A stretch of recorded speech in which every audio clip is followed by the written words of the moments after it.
سلام كمي تصنحو كورات تخاتلتي نزي ساعات زحرنا يوم حصرتن اواناون زولنا يوم زيناتات نالكم متينا لنا نختكاتلنا دما بخبر نعدم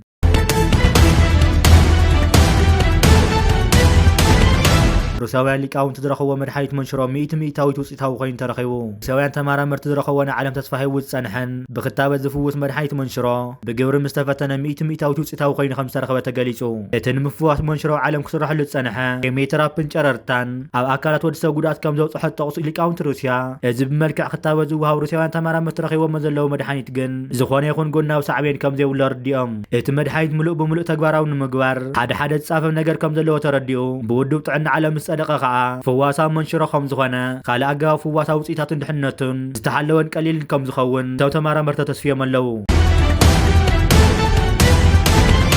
ኤርትራዊ አትሌት ጸጋይ ጥዑማይ ኣብ መጀር ማራቶን ምስ ቀዳሞት ዓሰርተ ተዛዚሙ ኤርትራዊ አትሌት ጸጋይ ጥዑማይ ወልደ ሊባኖስ ኣካል መጀር ማራቶን ዓለማዊ ዝኾነ ኒውዮርክ ማራቶን ተሻዓይ ተርታ ብምሓዝ ምስ ብሉጻት 10 አትሌታት ዓለም ተሰሪዑ ኒውዮርክ ማራቶን ሓደ ካብ ሻሻይ ሜጀር ዓበይቲ ማራቶን ዓለም ብምዃን ውጽኢት ጸጋይ ድማ ዝናኣድ እዩ እቶም ካልኦት 5 ሜጀር ማራቶናት በርሊን ማራቶን ቦስተን ማራቶን ቶኪዮ ማራቶን ለንደን ማራቶን ከምኡውን ቺካጎ ማራቶን እዮም ሜጀር ማራቶን ብናይ ቅድድም ብሽክሌታ ተርእናዮ ብደረጃው ምስ ወርልድ ቱር ወይ ከዓ ግራንድ ቱር ወዳደር ኮይኑ ካብ ዓለም ዘለዉ ብሉጻት ተባሃሉ رئيس خواخوت أتليات طرح خساتفو ودماي فكر لهم نيجبر ثلاثة نيويورك ماراثون أو كنتشان 16 قدماي بموسع نيرترا ناي مجر ماراثون عود كم زمت ألا دماي فلات قوم كلهم عرفات تاريخنا زانت إيرترا وين وصاي بعتو كسنة عنك سنة دنز قباو خينو إيرترا وين استفاعل مبقسات كم قسنة مهارات مقفاف عسا بحرنيا نت عسكرنا تمرتي كيفاتها تسألات بحر وينات زتون كون وصاو خاضو خاوز جمهور أسات 250 عام تحليف خمس ألا دماي قمقام أو وصاو زنبر هزونا دماعوي قمجها قريو نهاقرن هزون زقورو ذلو داون لعلا بركتن بزو واحد خاو قدم 80 عامت جميرو زي قارق انزغصل زلنيو او زخدو ኤርትራውያን ምስ ጸንሐም ህዝቢ ተስማዕሚዖም ተኸባቢሮም ዝነብሩ ብመንነቶም ዝሕበኑ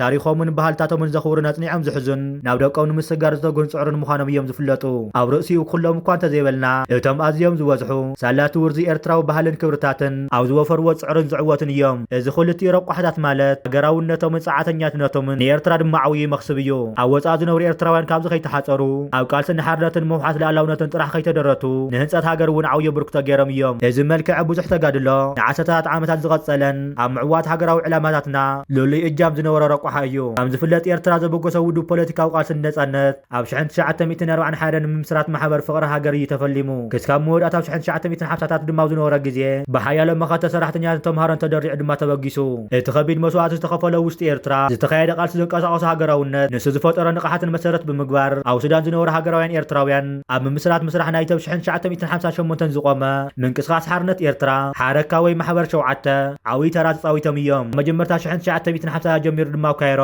ኤርትራውያን ተምሃሮ ዝቆመ ክለብ ከም ዝነበረ እውን ይፍለጥ እዞም ኣብ ግፅነው ሱዳንን ድማ ኣብ ሱዳን ዝነበሩ ኤርትራውያን ወታደራትን ተምሃሮን እዮም ቀዳሞት መራሕቲ ናይቲ 1991 ቃልሲ ብዕጥቃዊ ብረት ዝፈለሙ ተጋድሎ ሓርነት ኤርትራ ዝነበሩ ኣብ መፈለምቶ ኣትሒዞም እስካብ 1991 ብናጽነት ዝዛዘም ካብ ሱዳን ካብ ኢትዮጵያ ካብ ማእኸላይ ምብራቕ ካብ ኣፍሪካ ካብ ምዕራብ ኣውሮፓ ካብ ሕብረት ሶቪየትን ምብራቕ ኣውሮፓን ካብ ኣሜሪካን ካናዳን ናብ ሜዳ ዝመፁ ሸሓት ዜጋታት ኣብ ብረታዊ ቃልሲ ህዝቢ ኤርትራ ተሰሊፎም እዮም ኣብ ብረታዊ ቃልሲ ህዝቢ ኤርትራ ተሰሊፎም እዮም ከምቲ ውሽጢ ሃገር ዝነበረ ህዝብና ዝገብሮ ንሳቶም እውን ትምህርቶምን ስርሖምን ንግዳዊ ትካላቶምን ስድራ ቤቶምን ገዲፎም እዮም ድማ ተሰሊፎም ካብዚ ፍልይ ብዝበለ ድማ ውሽጢ ኢትዮጵያ ብምስጢር ተወዲቦም ዝተጋደሉን ዝተሰውኡን ከምኡ ድማ ዝተፈላለዩ ሃገራዊ ዋኖም ገዲፎም ሙሉእ ግዜኦም ወፍዮም ዝተጋደሉ ውሕዳት ኣይኮኑን ካብቲ ውሽጢ ኤርትራን ሓራ መሬትን ድሕሪ መስመር ጸላእትን ጸላ ኣብ ዝቆፃፀሮ ከባብታት እናነበረ ብመሰረት ሓፋሽን ቃሕ ይወደብ ይተዓጠቕ ዝብል መሪሕ ህዝባዊ ግንባር ዘካየደ ቃልሲ ካብ ሃገር ወፃእ ዝነበሩ ኣባላት ሓፋሽ ውድባት እውን ኣብ ፖለቲካዊ ዲፕሎማሲያዊ ዜናዊ ፍናናውን ማላውን ቃልሲ ዘካየድዎ ዘይባተኽ ተወፋይነት ንዓዋት ሳውራን ዓብዪ ብርክቶ እዩ ነይሩ ኣብ ወፃእ ዝነብር ህዝብን ኣብ ምዕቃብ ናጽነትን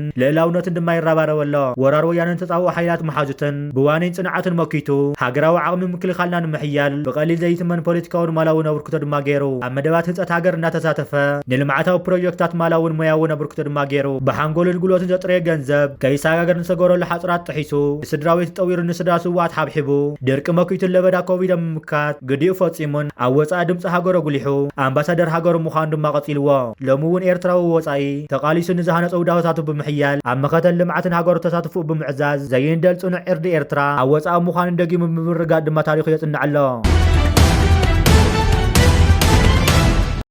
بخالي زيننا دما انقسي ارترام مأسرت 5 حز تقلص تولد تግራይ فتحوا بأنفت عد خلا رامانا وعدم كم سددم كنتيبا ከተማ ራማ ብርሃለይ ግርማይ ገሊጹ እቶም ተወለድቲ ዝሃዋ ሓበሬታ ካብ ቀይዲ ምስተፈትሑ ብዛዕባ ቀጻሊ መደባቶም መንግስቲ ኤርትራ ምርጫ ከም ዘቀረበሎም ድማ ክፍለጥ ተኻኢሉ ካብቶም ዝተፈትሑ እቶም 38 ብገዛ ፍቃዶም ክስካብ ሩባ መረብ ተፋንዮም ናብ ትግራይ ዝኣተው ኮይኖም እቶም ዝተረፉ 62 ድማ ካብ ኤርትራ ተዋሊዶም ስለ ዝኾኑ ኣብኡ ክተርፉ ከም ዝመረፁ ድማ ተፈሊጡ ኣሎ እንተኾነ ብዛዕባ እዚ ምፍታሕ ካብ መንግስቲ ኤርትራ ዝተውሃበ ወግዓዊ ሓበሬታ ድማ የሎን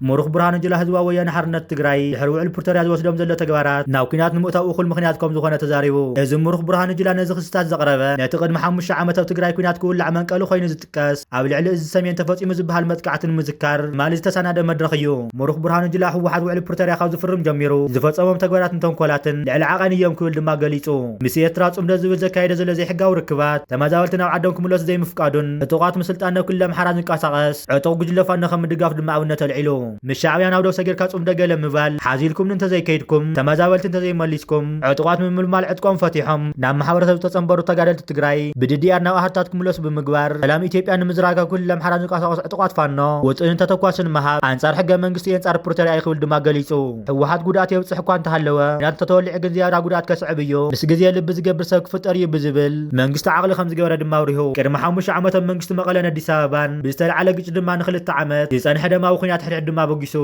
تاو كل تግራይ ጀመረን ጻኒ ሕድማና ጎራውቲ ክላተም ሓራን ዓፋር ዝለሓመ ኩናት ህይወቶም ኣይተሽሓት ሰባት ዝቀዘፈ ኮይኑ ከቢድ ማሕበራውን ቁጣውን ዕብረት ድማ ጽዒው ይርከብ እዛ ከምታት ማል ተጀመረት ኩናት ቅድሚ 3 ዓመት ዝተበጽሐ ስምምዕ ፕሪቶሪያ ነቲ ደማዊ ግጭት ዘብቅዕ እኳ እንተኾነ መቐለን ኣዲስ ኣበባን ግን ኣብ ኣተጋባብራ ድማ ክካየሱ ጸኒሖም እዮም ብቦርድ መረፃ ኢትዮጵያ ሕጋውነቱ ተሰረዘ ህወሓት ብወገኑ ኣብቲ ብሰነ ዘውፅኦ መግለጺ መንግስቲ ኢትዮጵያ ካልእ ዝርያ ኩናት ንምክያድ ብቁልዕ ይንቀሳቐሰሉ ክብል ብምኽሳስ ማሕበረሰብ ዓለም ነዚ ተግባር ደው ከብሉ ድማ ተሓሳሲቡ እትፈረም ስምምዕ ቆዋሚ ቁራት ዝኾነ ህወሓት ብመሰረቱ ውዕል ፕሪቶሪያ መንግስቲ ክፍጽሞም ዝግባእ ግዴታታት ከም ዘይተግበረ ድማ መግለጺ ይኸይሱ ሚኒስተር ጉዳያት ወጻኢ ኢትዮጵያ መወዳእታ መስከረም መንግስቲ ኤርትራን ህወሓትን ኣብ ልዕሊ ኢትዮጵያ ቁልዕ ኩናት ንምክያድ ውድድ ፈጺሞም ክብል ናብ ሕቡራት ሃገራት ዝጻሕፈ ደብዳቤ ድማ ከም ዝኸሰሰ ይዝከር ህወሓት ብወገኑ ነቲ ደብዳቤ ዝሃቦ ምላሽ ኣብ ልዕሊ ዝቐረቡ ክስታት ሓሶትን ፖለቲካዊ ድራኸን ይኽብል ድማ ነጽግዎ ሚኒስተር ዜና ኤርትራ ኣቴማነ ገብረ መስቀል እውን ነቲ ናይ ኢትዮጵያ ደብዳቤ ድፍረትን ኣዝዩ ዘደናግርን ክብል ድማ ኮኒንዎ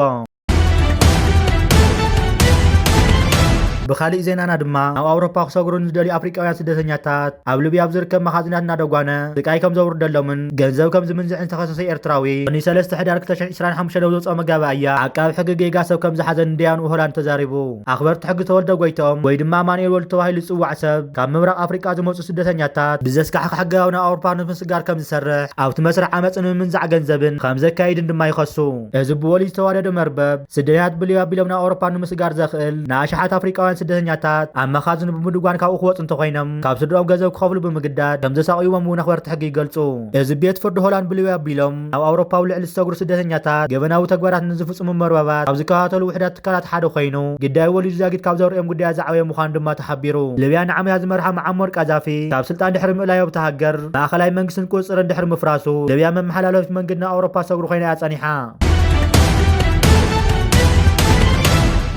ቻይና ፈተነ በረራ ሰው አልቦ ሄሊኮፕተር በዓወት አካይዳ ቻይና 1400 ዝብል ስም ዝተዋሃባ ሓድሽ ናይ ሰው አልቦ ሄሊኮፕተር ፈተና በረራ በዓወት ዛዚማ እታ ሰው አልቦ ሄሊኮፕተር ክስካብ 650 ኪሎ ግራም ጽዕነት ወይ ተሳፈርቲ ክስከም ከም ትኽእልን ክስካብ 8 ሰዓታት ብወጻኢ ክትበርር ከም ትኽእልን ድማ ይንገር ቻይና እውን ነታ ሰው አልቦ ሄሊኮፕተር ብበዝሒ ክተፍር መደብ ከም ዘለዋ ድማ ተሓቢሩ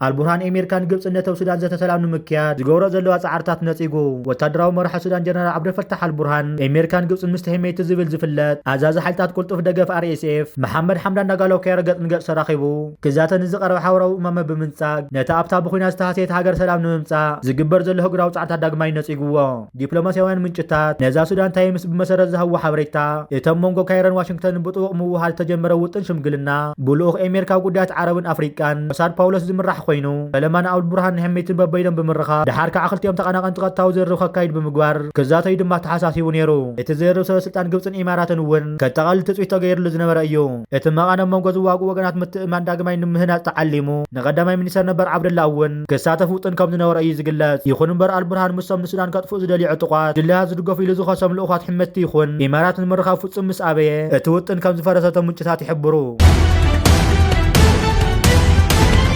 بخالي زيننا دما إثيوبيا قداي بحر بهجراو حق خطقية تصويعة إثيوبيا تقروز لا طلب أف دقة بحري بهجراو حق خمركوز كم زقبا أمباسادور روسيا بتهاجر منيستر أفاوغيني تريك نتحساسيبو أستاذ حادث سلسة هاجرات عالم أف دقة بحر زيولن عصوات هاجرات كوان تخونا هجراو حق تخطيلن جن أو قرأن زلو أف دقة بحر زوننا هاجرات تراداديين صبو يربح اللواز ولا العلوى دبلوماسية روسيا إثيوبيا بمسارة هجراو حقتاتن وعلاتن مسجراو تهاجرات ترادادية أقولقلت كتركب كسر خمس قباد ما تنكقو بريدن إسياس أفورك بعلم بريدن عبر الفتح السيسي أو ريبوريك جوت زنوراني حمشة معتاد نايس راح ممسح زازيمو لما روعة 11 ساعات كل تدحرق قطر ماليسو تعلم محتاج مسكور برين إسياس أفوركي لو مسولو سروعة 10 حمشة نو كايرو يونيس شانل ساعات حمشة بناي كايرو جزي خلق قيوم ناي بوليتيكا مساطة بفورمولات فيزيكس بخور برين إسياس أفورك ما خد انت نمسيو عبيت انت نابيت رأس عبيت ناي مزكار كإلات رئيسا إريتري إسياس أفورقي في استقرار هذه المنطقة عندما زين نخبر بريزنت إسياس أفورقي ناب سعود عرب ناي نكسنت ناي سعود عرب عندما تغيروا لزولو إيرترا تتصاوتو دلا تارا أب قرن أفريقيا أب مرققا بحلفي أب زناي السودان زقبر زنبرة أب ناي بورت السودان ناي درون دبدا بإمارات بإثيوبيا اندات سنة كبر بريزنت إسياس أفورقي بتي ناي نكسنت ناي سعود عرب محمد بن سلمى Eritrean President Afwerki following closely on the heels